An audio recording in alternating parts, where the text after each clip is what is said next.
Well, good morning. Good morning. Happy Thursday. If you're watching with us live, I am Jana with HSRA.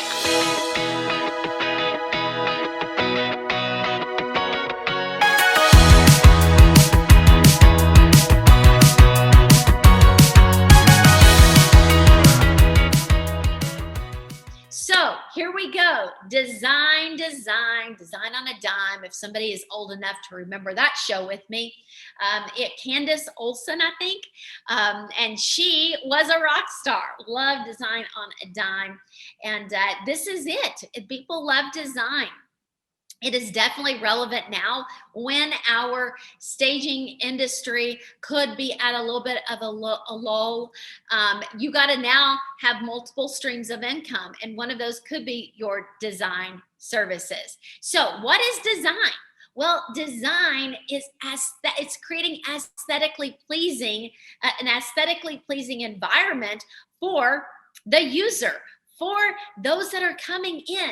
Display, right? We're thinking about amenities, we're thinking about the accessories, we're thinking about the contents of the property. But interior design is so high level. It's like, how do we have to have an interior designer when it comes to buildings behind me that are getting structured, when it comes to commercial design versus residential design. Now interiors literally could be structure, and so that's why the interior design industry is licensed, because there is a fault that could happen. There is safety when it comes to structure, the elements of a property. But we sometimes get the interchangeable terms of interior design and interior decorating, right? Decorating is going to definitely be the furnishings, the art, the accessories that are not fixtures of a property.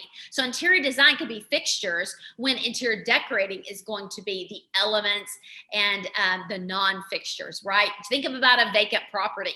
Taking everything out, that's going to be the interior decorating of it. And most staging companies are doing interior decorating, not necessarily interior design. So when you go back to the basics there, it is more of that decorating. Now, decorators are not licensed, just like stagers are not licensed. Whether that ever comes down the pipeline, who knows?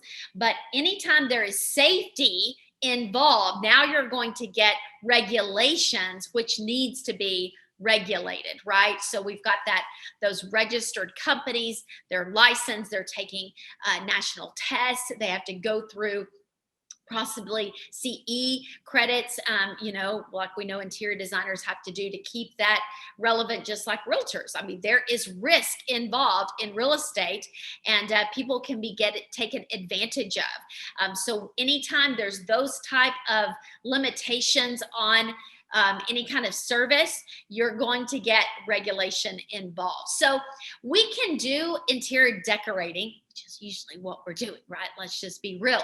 People need a makeover of a property. We're probably not going in saying, let's take down this wall, let's expand this kitchen, let's get our trades involved. Now that can get into contract work. So you have to know exactly what services you are offering, that you're comfortable offering, that you're qualified to offer. Let me just say that again, that you're qualified. Oh my gosh, we've done some services, let's just be real. In the beginning, we didn't know what we were going to do. We knew we liked staging, but we would get the call, well, do you guys take down popcorn ceiling? How about some wallpaper? How about if we add some French doors? I'm not making this up. We add some French doors to our master bedroom. We're like, yeah, we can do that, sure. I'm like, yes, say yes to everything, figure it out. I don't know if anybody's running a business like that. Give me a like or love if that has been sometimes the way that you run business, and I'm not recommending it. Good to, I always want to, I don't want to mispronounce your name, but Mazrik, it's good to see you as well here today, just seeing you hopping on, and that's awesome. So yeah, it's like, have you run a business by your clients really dictating what services you do and don't do. Yes, I think I can answer for the most of us. We're like, I don't really understand this, but we're going to figure out how to stain cabinets, you know, and we're going to figure out how to install light. Not that we did. We were smart enough not to work with electricity, at least, right? But there have been some crazy projects. I distinctly remember getting on a ladder. Now, you guys know whatever that fun ladder is, but it wasn't one of those. We had two tall ladders on almost a 20-foot, was it 20? It was up very tall. Maybe it was 30. We had two talls together, and I was on top of it painting around the new chandelier that our lighting company had installed. Like, what in the world was I thinking? So that could fall under design. Oh, you need a makeover, right? You need this, you need that. So let's really get a scope of work. Number one, what are you comfortable advertising that you do, and knowing that in the beginning you sometimes say yes to things that we shouldn't. We should outsource. So there's another word I want you to write down. What services should I outsource and stay away from? I should have never been on that ladder. Oh my gosh, what was I thinking, right? What was I thinking? I think that's a song.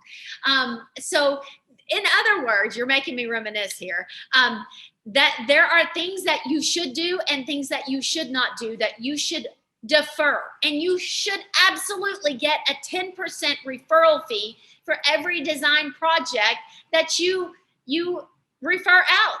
Now, it might be a 10% after some of the key costs, the hard costs are out of the picture, because there can be so much involved in this. But at the end of the day, refer out, defer if you need to.